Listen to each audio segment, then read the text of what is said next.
Academia must move to normalize discussions about mental health and well-being, particularly where contributors to a poor state of being come from within our institutions. Colleges and universities across the United States approach the rising epidemic as an outside phenomenon to which academics must respond. However, greater reflection is needed to identify factors presented within the culture that leads to the onset of mental health issues. How to support students' mental health and well-being. A discussion panel with Dr. Laura Dowling, Dr. Georgia Bedford, Ruth Fuente, and Timothy Markle. Angelica, the stage is yours.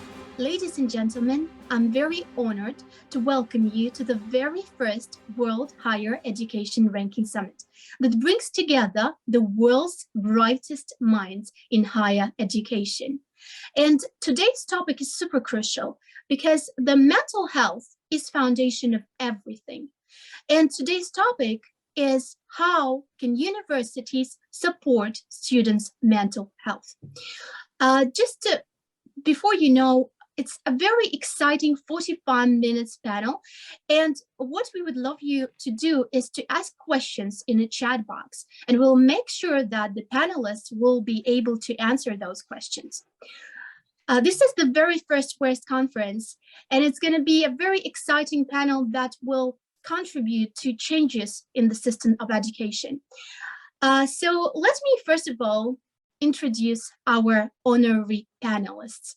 Today, we're very privileged to be joined by leaders in their fields, by people that truly care about issues of mental health, by mentors, supporters, student advocates who are here with us today.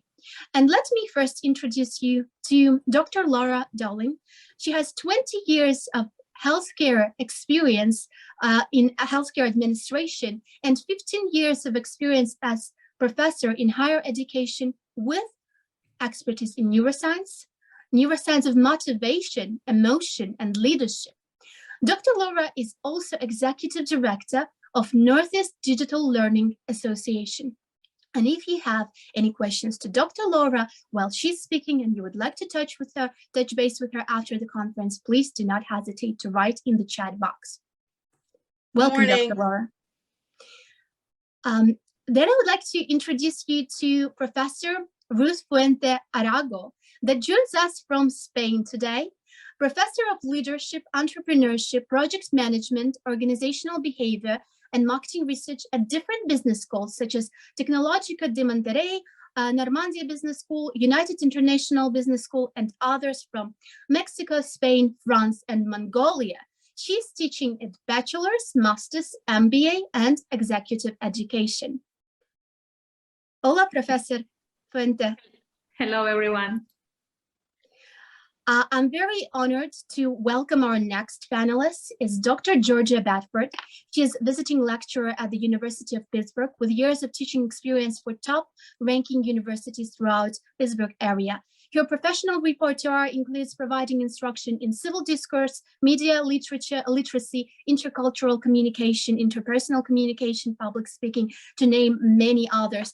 And Dr. Georgia, she is a well-known mentor, student mentor, member of assessment and curriculum committees, and she is happy to join us today. Hello, Dr. Georgia. Good morning. And I would like to welcome to this panel extraordinary founder, Tim Markle. Tim Markle is director of Forgiveness Factor. Forgiveness Factor exists to promote forgiveness as a way to live mentally well. And as we all know, forgiveness is good for people of all ages, and especially for students that conquer lots of stress during their studies.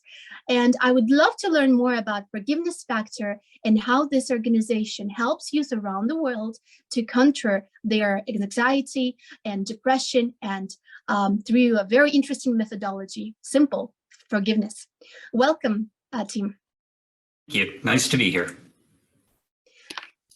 Wonderful.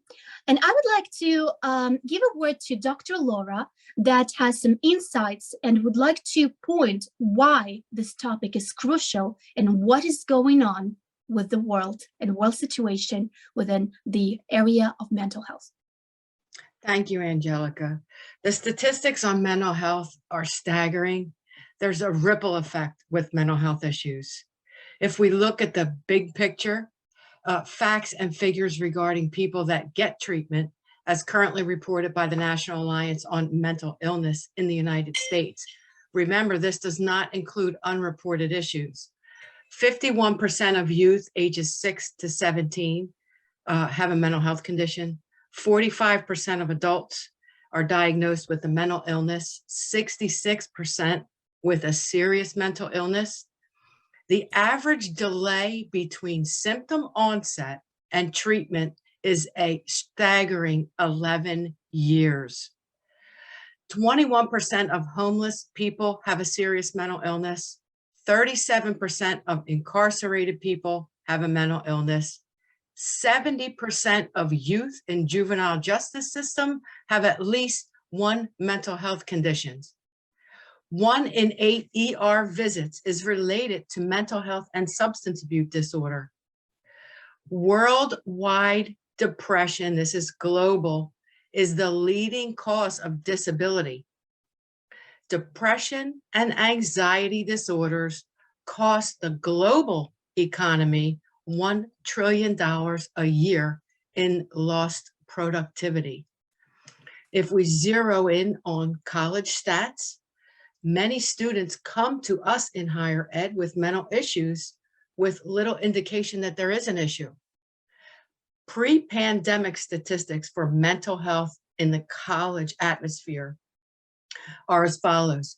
12% of students report depression, 19.7% report anxiety, 27.9% report stress, 19.4% report sleep difficulties. It's important to understand that these conditions are often co-occurring, resulting in a staggering 79% of students coming to class that are experiencing stress, anxiety, depression, and or difficulty sleeping. They are expected to learn and perform, and we're expected to teach. 2020 college stats post-pandemic indicate 80% of students feel overwhelmed by their responsibilities as a student. 50% struggle with anxiety because of school pressure. 30% attribute their struggle due to a mental health issue. Most professors are ill-prepared. They are not trained on how to recognize mental issues in students or how to help. Most students muddle through and enter the workforce with mental health conditions, again, at a global cost of $1 trillion in lost productivities. It's interesting to note that stateside in the United States, professors are required to take annual Title IX sexual harassment training. We need required training for mental health as a first step. Thank you so much, Dr. Laura. Unfortunately, this information is really heartbreaking because we have a real problem at institutional level. And my question is to everyone at this panel, what do you think needs to be done to counter this mental health issues at universities and help identify them early when it didn't go too far? Well, I think the first of the things that we need to do is start talking about stress or anxiety as something normal.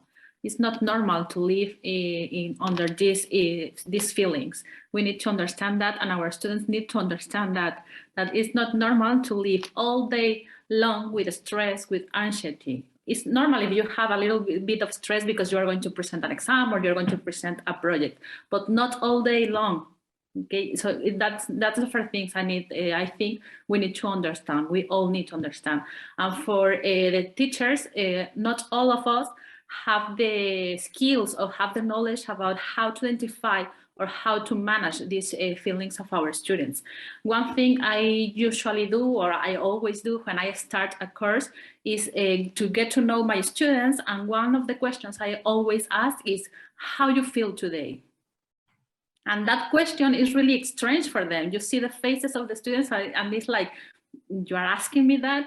It's not usual for them to listen to someone interested in how you feel. And most of them tell me, I feel good. Okay, but let me understand, what is good for you? And then some things start going out. Okay, I feel good, but the weather is not giving me well. I feel good, but I feel tired. I feel good, but I have different things that make me be feeling a little bit stressed. So I need to know how they feel in order to help them inside my class, how to manage the situation in order to really give them what they need to really understand what I'm trying to teach them. Okay, not only the concepts, but also trying to help them in those moments to feel out or to capture their attention to the things or the topics that we want to manage in a way that they can fall down their level of stress, the level of anxiety, leave everything outside the class and try to participate and to feel enjoyable in a good environment or in an environment of confidence in where they can talk almost about everything, not only the topic that we are trying to talk about. I love that idea that it's not just a single episode that we're dealing with. We're dealing with this cumulative stress, this cumulative anxiety that happens over a lifetime. And so we're getting students at the college level that have maybe had maladaptive, not healthy ways to deal with stress, to deal with anxiety, to deal with when things go wrong. I mean, how many of our students, they come to higher university because they're some of the best and the brightest. And then they get to campus and they're among students that are also the best and the brightest. And so this outstanding student now is realizing that not everything's going to come easy for me. I'm not the top of everything anymore. Well, that can be a wake-up call for some of our students, and they're not sure how to deal with not being number one. And what does that mean for who I am? And so that contributing stress of one thing after another, that the professor may not see it until they have that straw, so to speak, that breaks that camel's back, is that professor that is dealing with the student who just got overwhelmed by everything. And the professor's sitting there going, it's just a test. It's just one exam, not understanding everything that has built up to that student not being able to complete that exam or that paper. And so trying to help professors understand the bigger picture of the college student's life is important. Tim, that's a very important point that you bring up, this cumulative effect, because the stress response, the anxiety, the depression, wiring neurologically in the brain, it begins to form at conception and continues to develop in utero and changes through birth and your life experience. So we have early, deeply encoded memory that perseveres over time and then influences behavior later in life. So just a little bit of information here. The fetus lives in an undifferentiated state and absorbs the mother and father's emotions and belief systems. We find that the central nervous system's limbic system, which is the seat of our emotion, is partially mature at 4 weeks of gestation and fully formed by the 3rd trimester. This is, goosebumps. The limbic system, neurologically the brain, the hypothalamus, amygdala, hippocampus, thalamus, and basal ganglia records emotions and behavior necessary for survival and is involved in memory storage and retrieval. The cerebral cortex, that higher order of thinking that's supposed to balance this emotion, is functioning at 32 weeks of gestation. So folks with anxiety and depression have lots of limbic system activity. The good news is neuroplasticity, the brain's ability to change, tells us there's so much we can do, and we can do it early. I think that we can build upon a couple of the points made by everyone. we're dealing with a few things: mindset and having the stigmas that are associated with mental health disorders. And that can discourage students from coming forward to even acknowledge within themselves that they have something going on.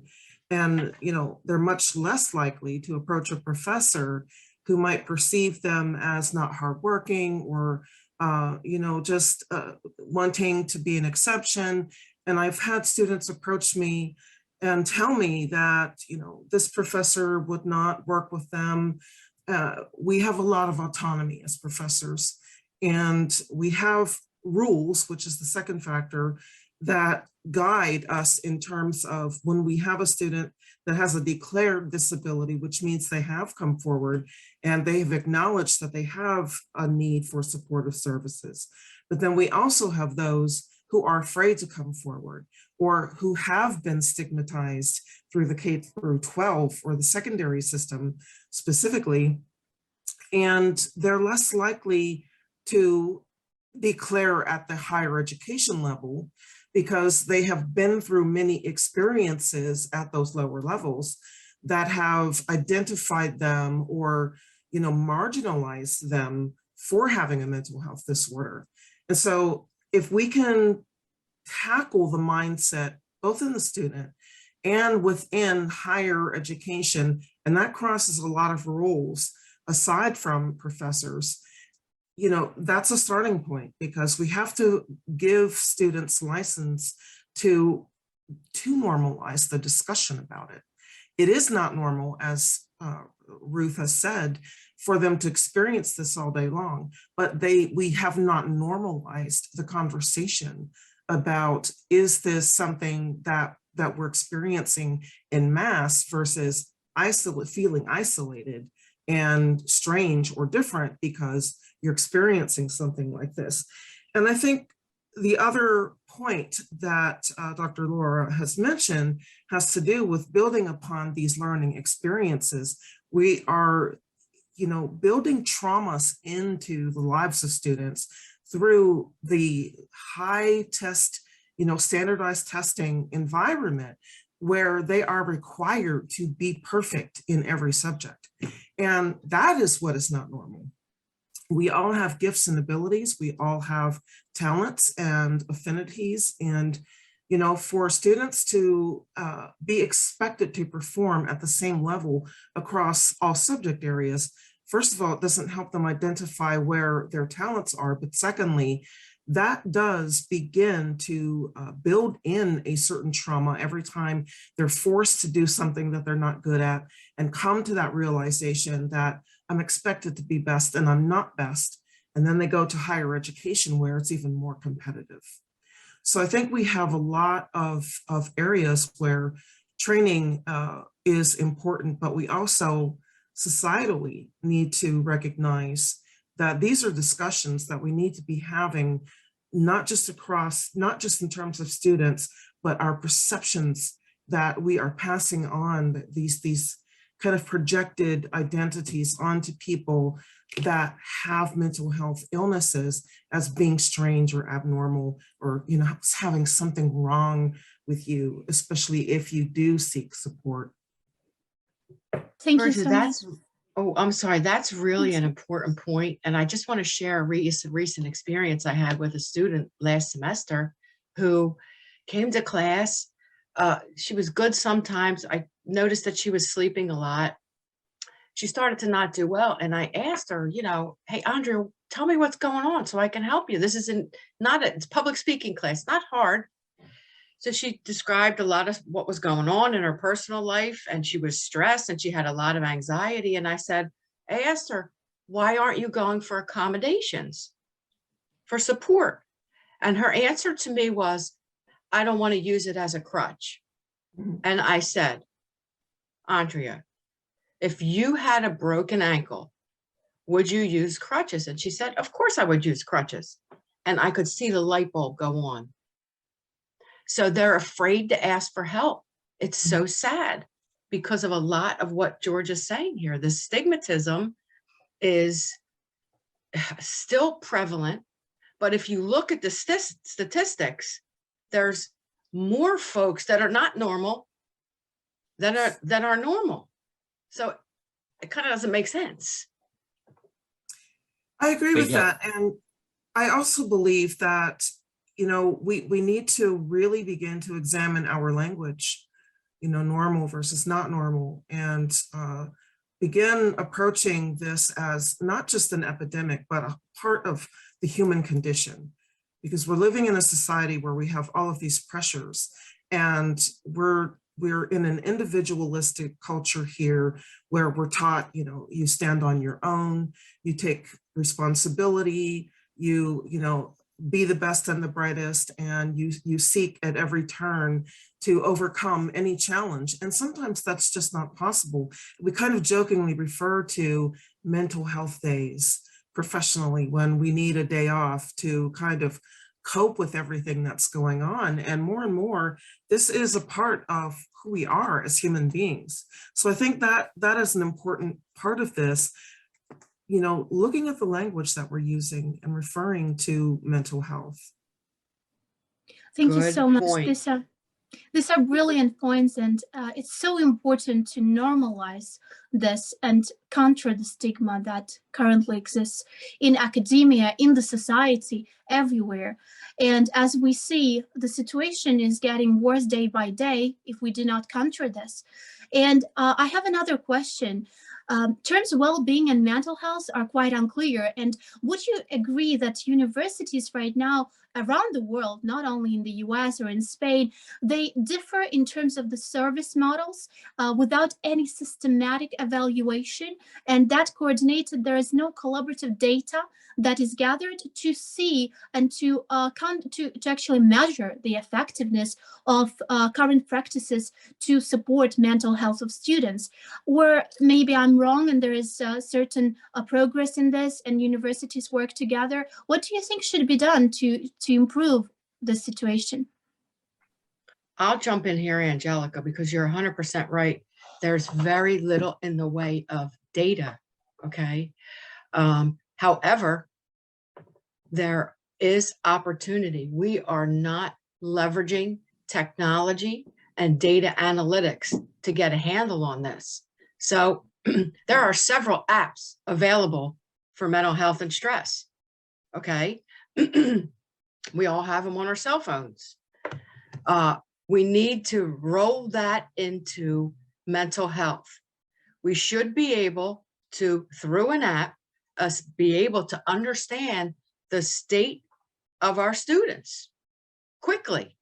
And that app should be able to capture data across the classroom, across the university, and then through universities. What are the major problems occurring? What are the major experiences? And if we have insight into what's happening in real time, we can agilely adjust to help. And I think that use of data is so important as we look at what then, how do we then connect those people that are struggling with the resources that are available? And that's the app, or this idea of connectedness is this idea of not only have we identified that there's something going not exactly right, going a little hard, that you're struggling, but let's then bring in, so why don't you consider this? Or did you know this was available? Or you could call this, or text us here. Is that it's that immediate, you're struggling, here's something you can do about it, that I really like about that technology can also help bridge that gap. I think Absolutely. Yes. I think we also have to look at when a student is, you know, the real-time experience of when a student is experiencing something. And I've had students that have had to leave because of hospitalizations. And I'm approached by another student, a friend of theirs, who takes it upon themselves to contact that person's professors and let them know and try to coordinate, you know, this person is taking some time off, or this is what's happening. We need a way to provide them with the appropriate information. If you're experiencing something, this is where you go. And I build that language right into my syllabus. And that's my first attempt to say, this is something that isn't just strange or different. this is something that is happening. And if this does occur, this is where you can go. Or, you know, other language that says, approach me early, approach me often, talk to me if something's going on. So making myself open as a professor. So I think there are a couple of angles, you know, data is certainly one of them, but in real time, when someone experiences something, where do they go? What do they do? Who do they talk to? And then what is that professor's response? How should they coordinate that? So we need, you know, in terms of coordinating services, we need to have some structure so that not only the student, but the professor has a way to respond to that and to provide that support as well. Also, there are universities that have some strategies or have some skills or some resources for students and for teachers, but the communication and the way they transmit to all the community is not the correct one. So there are people that know about these services and there are people that doesn't know about that services. For example, I know a university that is implementing the coaching services for students, okay, to help them to with any issue that they have, but most of the students doesn't know about this service. So we are implementing something really great, but nobody is knowing about it. So how they are going to approach our services if we don't give them enough information or enough channels to contact these services? That's a good point, Ruth. And I think, you know, we have certain courses that are required of every student. At one of the universities I teach, public speaking is required by every student, every student. They also take a course early on freshman year on a student orientation. That is the time to give them some basic education on what this mental health is, not feel bad, where do you go for help? So build it into the programs programmatically. In my public speaking course, the first assignment is speech anxiety. Mm-hmm. And that gives me the opportunity. I present a whole 45-minute lecture on the neuroscience of stress and anxiety and what you can do about it. Tears. Some of the students come to me with tears, and this sets them on a trajectory. I'm going to figure out where I can go for help. So it just has to be very visible and transparent. And I love that because that starts to then normalize the fact that people struggle. Is that it's not okay, there's maybe one or two of you in this orientation that you may encounter some difficulties. No, a majority of the people in that orientation class are going to encounter mental health difficulties. They're going to need to reach out for help. And so that normalization, that this is just common practice, is that we all reach out for help and figure out how to do that. Now, different groups are going to need different messages and going to need different pathways into that help. Not everybody's going to just pick up that cell phone and call, or they're not just going to text. But that whole normalization that you're not alone, is that this is hard and that there are resources available to help you when it gets too hard. For what you're already doing is you're already using your coping, you're already using your support system, but sometimes it's not enough. And so we have the resources to help when it's just not enough. Yeah, and some of the help is, I'm sorry, Georgia, as simple as all you need is earbuds in your cell phone. Binaural beats rewire the brain. And in my classes, every class, as they're coming in, I have a binaural beat on for anxiety and depression. And you can almost see the change physically. And I hope that it's creating some synaptic connections neurologically, but the students know I'm approachable, and that's a key factor. They know they can say, listen, and I've had them, I'm stressed, I got the anxiety, I don't know what to do. Okay, let's talk about it and let's see what your next steps are. I'm sorry, Georgia, go ahead. No, that's okay. I think we're all, just really passionate about this because we're seeing it in real time.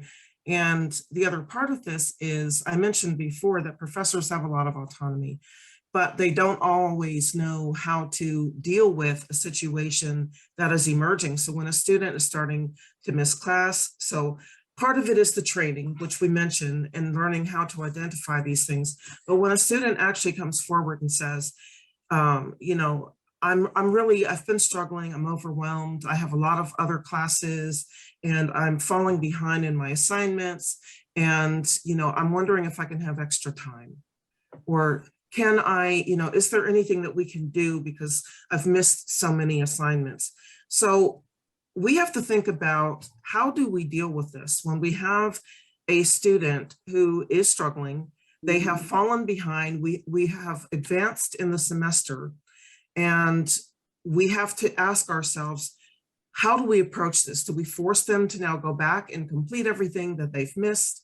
You know, getting rid of perhaps the belief that it is a failure, you know, in terms of our expectations and requirements to make adjustments or accommodations ourselves within that environment. And I oftentimes find myself saying, well, let's figure out how you can demonstrate this particular requirement or meet this outcome in a different way than perhaps what is on the syllabus and according to that design. And so I have flexibility, and I have to make the decision, am I going to hold them accountable to everything that is leading to them to feel that anxiety and struggle, or can I, or should I make adjustments within the classroom in terms of my expectations?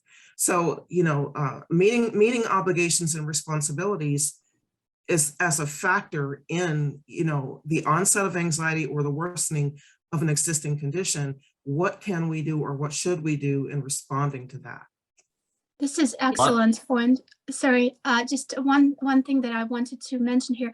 It's so incredible that you all speak about such a major thing, the change that has to be institutional. However, this change starts from very personal approach. And I think this is something that we can summarize in this, that change in countering this outdated, old school approach to mental health and stigma around it can be really done only through every single professor, every single member of staff, member of faculty, and only through each of everyone who's listening this now, watching this right now. This is absolutely incredible, because only one simple question can change the whole system. How do you feel? And make that absolutely vocal, make that normal, to ask that every student that comes to your class. And I think this is a brilliant approach. And I wanted to ask Tim, your forgiveness factor, the organization that you started. We've just talked about how students are really harsh on themselves, and this notion of failure can actually be devastating to them. How do you help students forgive themselves for that? So one of the ways that we help students, we start with the fact that we help the student realize that they are a unique, special, irreplaceable individual, that there is no one that's ever going to be like them, and that just because they have inherent worth. And so if we would give that inherent worth to others, we also need to give that inherent worth to ourselves. And then it goes back to what we've been talking about, is we normalize failure. Is we say, yeah, you've messed up, but you've also grown. And so looking at not just the, I've let myself down, or I've hurt somebody in my past, but guess what? What have I done since then? Is I have grown since then. That is an older version of who you are. And so let's forgive that older version so that we can move on with the version we have today. And also understanding that it's not just a one and done. Is that our memories have a way of coming back and literally attacking us at the worst times. A song comes on, or you see somebody in a street, and all of a sudden you're back to that mistake that you made as a sophomore in high school, and you're feeling all those emotions again. And so also key is identifying that you're feeling that, identifying what is that emotion connected to? Oh, that's connected to back there. Okay, well, what have I done about that? Oh, I've worked through that. I've asked forgiveness where I needed to. I made amends the best I can. And you know what? Everybody is not very smart at 15 years old. Is they all make mistakes. And so then I can frame that feeling, identify what it came from, tell myself that I've dealt with this and that I've forgiven that person of myself. And then I respond to myself with loving kindness, with compassion. Is that we are so hard on ourselves. We talk to ourselves, our mental words that we tell ourselves, we would never say out loud to the people that we love, but yet we're constantly recording them to ourselves. And so learning what that mental message is that we're telling ourselves and replacing it with mental kindness, with loving kindness, with compassion, with saying, you're okay. You're going to get through this. You've gotten through this and this in the past. You're going to get through this today. Yeah, you messed up. Well, guess what? Everybody messes up, and that doesn't define who you are. We're more than just our worst mistakes. We are everything in our life, all the good, all the bad. All of us are this mixture, this messiness that comes with life. And so coming to that realization then says, you know what? I am no better or worse than anybody else. I have inherent worth just because of being. It's not what I do, but it's who I am just because of being.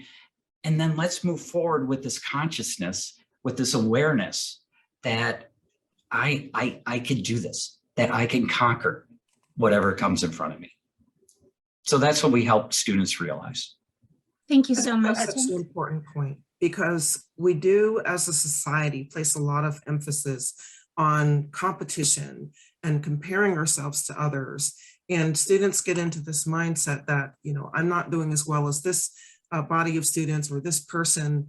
And one thing I talk to my students about is viewing their experiences not as mistakes, but something that they learn from. But we have to deal with this concept of, you know, messing up and making mistakes, you know, to get rid of this belief that, you know, we can't make up for that. We can't go back. We can't, you know, now some students will view one bad performance on an exam, for example, or an assignment as something that has just ruined the possibility of succeeding, and they give up.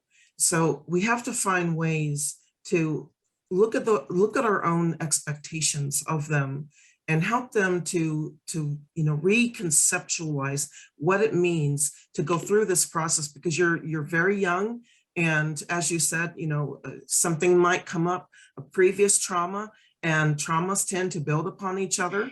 So if we start to talk about these things in ways, look, this is something that happened. Nothing is impossible to overcome if you view it differently and you speak about it differently. This is exceptional we- point. Absolutely. Bravo. How we see it, our perception is key, you know, and are we in react, chatter, or awareness and respond, right, Tim? One thing I do according to about what we need or what we expect from our students, I change it. I give them the power to tell me what they are going to give to me at the end of the class. I present a project, we need to do this thing, but you decide which approach you are going to take. You decide how deep you get in. You are the one that is deciding what you are going to give to me at the end, what you want to learn about this topic that we are working on. And when you see those final projects are really interesting, most of them are from their own, to be able to put it on practice in real life. So that's really exciting, because the power is out of them. They are the responsible persons who are going to work on that. It's not me. I'm just giving them the tools and the guidelines in order to start doing something. But at the end, they decide how, when, and how deep they are going to do these works. And that's the moment when they start learning, when they start taking the knowledge into a practice. I love that. I do a lot of that too. In my public speaking class, it's interesting. 60 students last semester, some 50 this semester. Their second deliverable speech, they choose the topic. And 90% of the topics, the students' choice in presenting are around mental health, if you can believe that. Wow, I think, this is not unbelievable, because this is something that is really deep down there, hidden, and they had this opportunity to vocalize it, and this is like a scream to help. This is a very interesting thing, Dr. Lara, and I see everyone in this panel that you guys are working so hard to implement the change on your personal level, in your society, in your community. I have a question regarding communities that are in the minority groups. I have a question regarding communities that do not have access to this information. And this was one of the biggest problems that you've actually talked during today's panel, is that people do not have access to those resources. So resources exist, information and help is there, but how do we actually get it to those that do not have access, do not have information around it? How do we help those that are in the biggest actually difficulty, the ones that are minorities, the ones that are in crisis regions? What do you think? I think one way is talking about the topics. Because if you start talking about these topics, people are going to make a match with the things that they are living. So in that moment, they are going to be more open, and they are going to be able to start looking and to start asking others or how I can manage my situation. But the problem is that we don't talk about this. We don't talk about stress. We don't talk about depression. We don't talk about that you are feeling the failure as something that is really terrible to your life and you are not going to be able to continue. Okay? We don't talk about that. If we talk more about that, people that are passing through these situations are going to be like, oh, that's me. That's me. I need help. You are talking about this. Okay, I take this idea. I will go over there. We all have access, and we all have the tools to get in touch with these people that can help us, or even if it is not inside the universities, even if it's not inside our educational community, we have resources outside. But the problem is that we don't talk about it, so we don't make those match, we don't make those aha moments in which we say, okay, that's me, and I can have help. So I'm going to start talking with those that are talking about in my same language, so I can start looking for that help. Absolutely. I love that, Ruth, but here's another way, okay? It's very simple, okay? I do a lot of course design. You need to integrate this into every course in some form or fashion. Basic finance could have a question on financing mental health. Integrate it into it programmatically so that there's awareness. Okay, there's awareness, and community helps. There's a lot. I do a Thought Leadership Branding Clubhouse event every Thursday at 11 on another topic. And this is a live event, real time, where there can people just pop in and they have conversations. So we need to create community real-time events like that and start pushing it out. You know, everybody's pushing everything out on LinkedIn and other social media. Start pushing this stuff out and guide students. I share my stuff with my students. Hey, you're on Facebook? Check out this group. One of them is Source Messages that I love. Every day you get a beautiful like morning prayer, very positive mindset stuff. And that repetition rewires the brain. Tim, I see you shaking, and Ruth and Georgia. Well, it's that I love that rewiring the brain, and I can't wait to hear from Georgia as well. But the other thing that comes to mind as we talk about access is figuring out what those barriers are and acknowledging that our students that are struggling just sometimes to get into college and then to find acceptance in college when they have a disability, we've already then put another barrier in front of them to getting help. In that they have to declare, in the United States, they have to declare they have a disability and they have to go to certain places for help. And so what if in Georgia's case that she brought up earlier, what if that professor had the freedom to take care of any student's mental health by adapting the assignment, by giving extra time, by giving extra support, by meeting extra, not just because they had a signed off form from the Disability Resource Center, but because they were a student. And so normalizing that experience with everybody, giving that power to the professors to have that autonomy to be able to help each and every student. Well, then hopefully those students that, because we know that because of intersectionality, is that you can layer up all these struggles that you have. And so let's start deconstructing those and figure out how are our systems putting those barriers in place for our students with disabilities and our students with disabilities with color, or maybe first generation college students who are also going to be struggling. You know, so let's see if we can get rid of some of those barriers. I think in terms of access to, when you're dealing with various communities, we have a number of issues that, or sub-issues that fall you know, into the range of discussion, but we're not really you know, able to address them at this point during this panel. But some of these students have been disproportionately impacted by school policies that have identified them and put them into a certain category, and they are, you know, behaving in certain ways that are normal, but it's not recognized as normal when it comes to a certain student of a particular race or ethnicity. And so there is an embarrassment, and there is a hesitance, or sometimes these students are told that they're making excuses, or that they just don't want to work hard. And so there's a perception, and that's part of it. The other part being, when in terms of access, some of these students, such as first generation students, they're working while they're in school. They don't have time to worry about their mental health. They are just they're skimming the surface of survival. And they're coming to class sometimes completely exhausted, having worked, you know, multiple hours, and they're struggling to get through their assignments, and they literally don't have the time or the energy to deal with the issue of, how am I feeling? That's a luxury for them.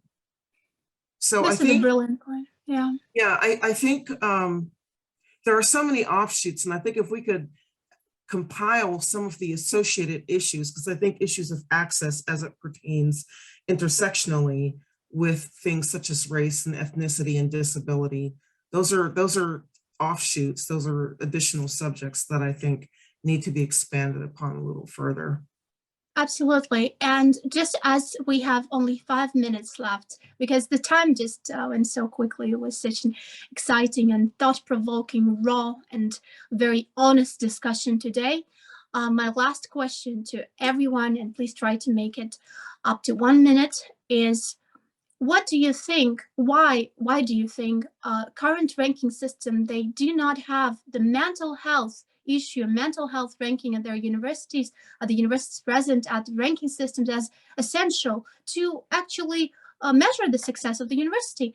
And why do you think this has to be added to the new ranking systems? Because everyone, all graduates, they're obsessed, all school graduates are obsessed to get into the top university, but no one is talking about the pressure, about mental support. What do you think needs to be done to actually normalize these conversations and add them into ranking engines? Well, I like Dr. Laura's suggestion of some training. So is there training available or required of staff to understand mental illness, and also to understand their own stuff? Let's not forget that we're dealing with professors who are also human. And so what is not only is there mental health supports available for the students, but are there mental health supports available for the staff? Is the overall campus mentally healthy? And do they have access to mental information? So I think that training, and not only in identifying mental health illnesses, but also in understanding the resources, is then, do the professors know what to do? What are their options? What are they empowered to do? And so are there trainings on the mental health system on campus? And then does the syllabus have on it that you can come talk to me about your struggles? You come talk to me if you have a disability. You don't need to necessarily do this or this, come talk to me. Are we making it open? Are we removing those barriers? And do they have those sort of syllabus, acknowledgements? It is super important for every university to address this. I think it's not, I think it absolutely unemphatically needs to be part of the ranking, Angelica, for everything that we talked about. Why it's not part of typical ranking systems, I think universities are afraid of the whole subject matter, and most universities do not have the expertise to create and develop and create and develop these programs. There's still that stigma and fear factor. I think adding it to a university ranking system will bring it, rise it up, and universities will pay attention. Absolutely. For sure, I think it's complicated in that sense because it's not a topic that our society, not only at universities, is not a topic that we want to talk, but it's needed to be talked about. So I think it's important to introduce it, but not only for universities and not for our students, but also for the next step, not to get into a job, to get into a company. So companies also need to have this inside their services for the employees. So I think it's something that needs to be talked not only for the university, not only for the education, but we need to talk about it in all the aspects of our lives. And I think it's starting to have these discussions, but we're still in the beginning of the process of changing this. Right, Ruth, you're so right, because it just follows the person throughout their life, right? Absolutely needed on the corporate side. I think that the other part of this is to just, again, normalizing the discussion and integrating the, maybe through coursework, maybe having a core class, because at my institution and many, as you said, they have to take public speaking. We have to provide courses and instruction in mental health. And maybe that becomes part of the core competency that they have to demonstrate, just an awareness, taking a class, and institutionally building in recognition in various ways across every single department, and administratively from top levels to lowest levels of staffing. 100% agree with you, Georgia. Required course. Mm-hmm. And just think about the fact, George, as you had talked about, we're not going to excel in everything, but what if we could help every student become more competent in their mental health and in taking care of themselves? That is going to impact every industry. That is going to impact the success of every student.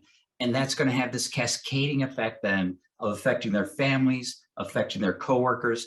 So yes, let's use this opportunity we have to teach good mental health and good mental habits. This is a brilliant summary of our incredible discussion team. Thank you so much, Dr. Laura, Dr. Georgia, team, Dr. Ruth. Your insights today were really invaluable to our audience. And I know that our audience is the audience of change makers that will implement everything that we've discussed today in their day-to-day life. And I would like to remind you that we've been at WERS Conference World Higher Education Ranking Summit, joined by industry leaders. And please make sure to download your question in the chat box and ask the panelists or any selected panelist, and then we will refer it to them and you will get your answers. Thank you so much for your attention. It was Angelica. It was my pleasure to host today's session.